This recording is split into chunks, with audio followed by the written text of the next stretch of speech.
Hello les Kunibos, j'espère que vous vous portez très bien, j'espère que tout se passe super bien dans vos différents cheptels. Alors aujourd'hui, je voudrais m'adresser uniquement aux passionnés de l'élevage des lapins, ceux qui sont vraiment passionnés de l'élevage des lapins ou ceux qui sont déjà dans l'élevage des lapins. Je ne sais pas si vous avez déjà eu à entendre parler du livre Le Cuniculteur africain. Le cuniculteur africain, c'est un guide pratique de l'éleveur de lapins. C'est un livre que j'ai eu à écrire depuis 2019. En 2019, j'ai écrit le livre là. Ça contenait 42 pages. 42 pages. En 2020, j'ai réédité le livre jusqu'à ce que j'ai ajouté d'autres éléments et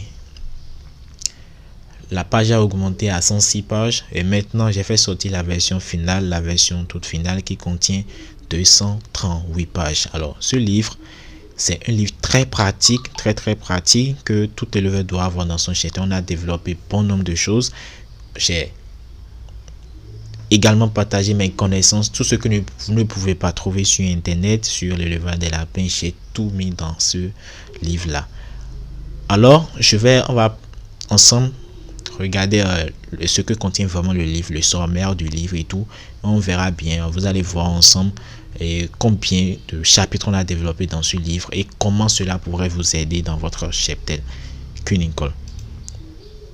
Alors, voici la page de garde.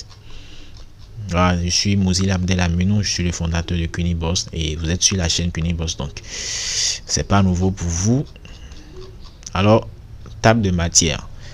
D'abord, nous avons le résumé de mon livre ou du livre, l'introduction, quelques mots et expressions techniques à maîtriser pour les débutants, les types d'élevage de lapins, le matériel d'élevage. Là, on a parlé des mangeoires et de leurs exigences, les abreuvoirs, la boîte à nid, le râtelier. Et en grand 4, nous avions parlé du logement et de son aménagement. On a parlé des exigences concernant le logement et comment répondre aux exigences de logement. Et on a parlé de l'hygiène par rapport à l'habitat, l'hygiène par rapport aux cages, l'hygiène par rapport aux abreuvoirs et mangeoires et l'hygiène par rapport à l'aliment. En grand 5, nous avions parlé de la reproduction chez les lapins. Donc dans la reproduction, on a parlé de la manipulation des animaux, on a parlé du cessage des lapéraux, on a parlé de la saillie, on a parlé de la gestation, on a parlé de la palpation, on a parlé de la grossesse nerveuse, on a parlé de la parturition, on a parlé également du sevrage. On a parlé de la sélection des reproducteurs et des problèmes éventuels qu'il peut y avoir lors de la reproduction. En grand 6, nous avions parlé de l'alimentation et de la nutrition des lapins. Des besoins nutritionnels des lapins, on a parlé du système d'alimentation, on a parlé du savoir-faire de nourrisseur, c'est-à-dire le centre de l'observation de l'éleveur, on a parlé de l'apport du nutriment, on a parlé de l'aliment concentré usuel, de la ration alimentaire, de l'ingestion spontanée, des facteurs qui influencent l'appétit des lapins.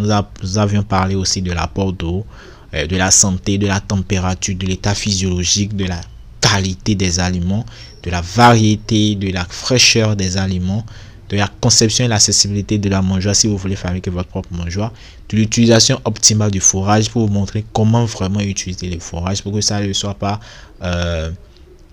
toxique pour les animaux, de la culture des légumineuses pour que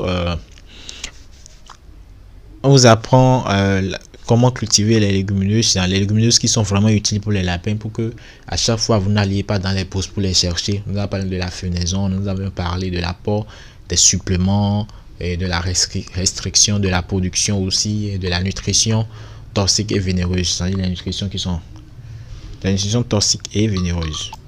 En grand 6, nous avons parlé de la santé, donc les maladies de l'appareil digestif, les maladies respiratoires, les maladies virales, les maladies externes, les maladies des reproductrices, les animaux et les premiers soins.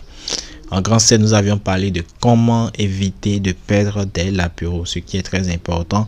Dans ce chapitre, nous avions parlé des causes de mortalité des lapéraux et comment y remédier. Et la deuxième, on a parlé aussi des précautions indispensables à prendre pour éviter de perdre des lapéraux. En grand 9, nous avions parlé des techniques de vaccination des lapins. Alors, nous avions parlé des principes de la vaccination, de la bonne pratique de vaccination et des effets indésirables de la vaccination. Dans ce chapitre, nous avions parlé également de des différents types de vaccination qui existent, et les trucs là, les injections sous-cutanées, les injections trucs là, intradémiques, les intramusculaires et tout. Nous avions parlé de ça dans ce chapitre. En grand 10, nous avions parlé de la maîtrise de la fabrication des proventes. Et ici, on a parlé de pourquoi fabriquer ça pour vendre, les besoins nutritionnels des lapins, comment faire vos formulations alimentaires, comment fabriquer ça pour vendre à partir de la formulation alimentaire.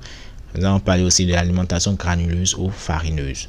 En grand 11, nous avions parlé de la maîtrise de la sélection des reproducteurs, ce qui est très important, des facteurs de sélection pour le démarrage d'un cheptel cunicole et des facteurs de sélection pour le renouvellement d'un cheptel cunicole. En grand 12, nous avions parlé de l'amélioration génétique des lapins, de pourquoi ça va améliorer les caractères de vos lapins et comment définir les objectifs d'amélioration de caractère dans son cheptel cunicole. Après, nous avions élaboré un plan d'action pour atteindre votre objectif que vous aviez fixé.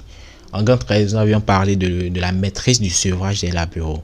Nous avons parlé de ce qu'est le sevrage des latéraux et en quoi consiste-t-il, les types d'élevage et le sevrage, c'est-à-dire la relation qu'il y a entre le type d'élevage que vous pratiquez et le sevrage et les méthodes de sevrage, la méthode de sevrage progressive que je vous ai donnée dans ce livre.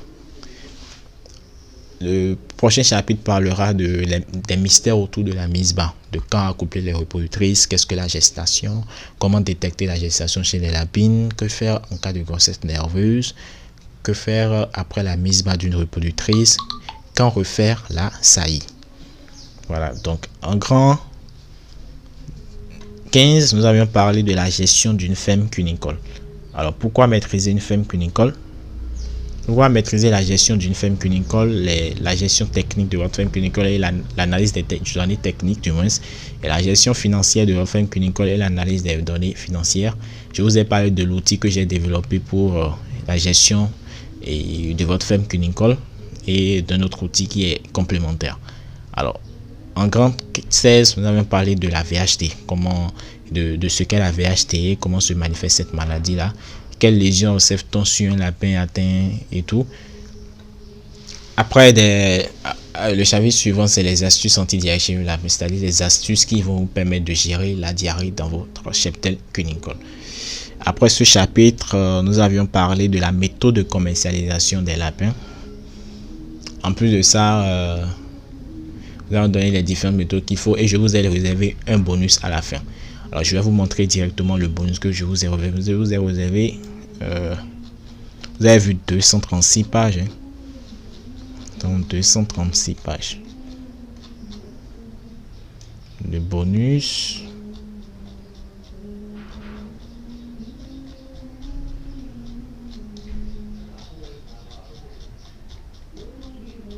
Alors le bonus, vous avez un projet de démarrage d'une production cunicole avec 100 femelles reproductrices.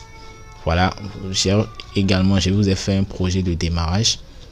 J'ai fait la discussion aussi.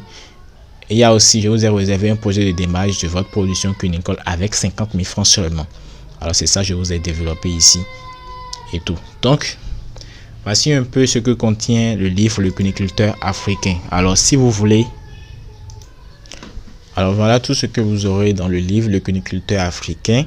Dans ce livre-là, vous aurez énormément de choses et que vous n'avez pas besoin d'aller suivre notre formation avant de maîtriser l'élevage. Avec ce simple livre qui est encore moins cher, vous pouvez l'avoir. Alors le livre n'est disponible qu'en version numérique parce que il y a plusieurs personnes qui nous demandent cela de l'extérieur. Donc nous avions préféré laisser ça en version numérique et c'est à 5 000 francs seulement. 5 000 francs seulement pour avoir ce livre numérique.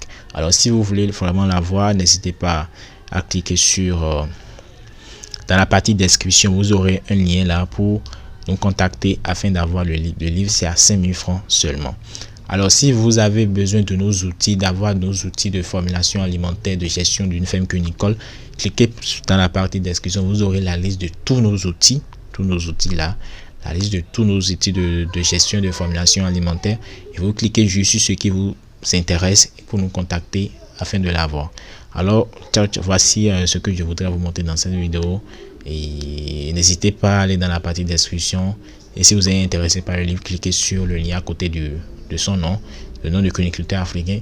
Mais si vous êtes intéressé par nos outils, checkez également et cliquez sur le lien à côté de l'outil que vous voulez pour nous contacter directement. Merci et très bon dimanche à vous.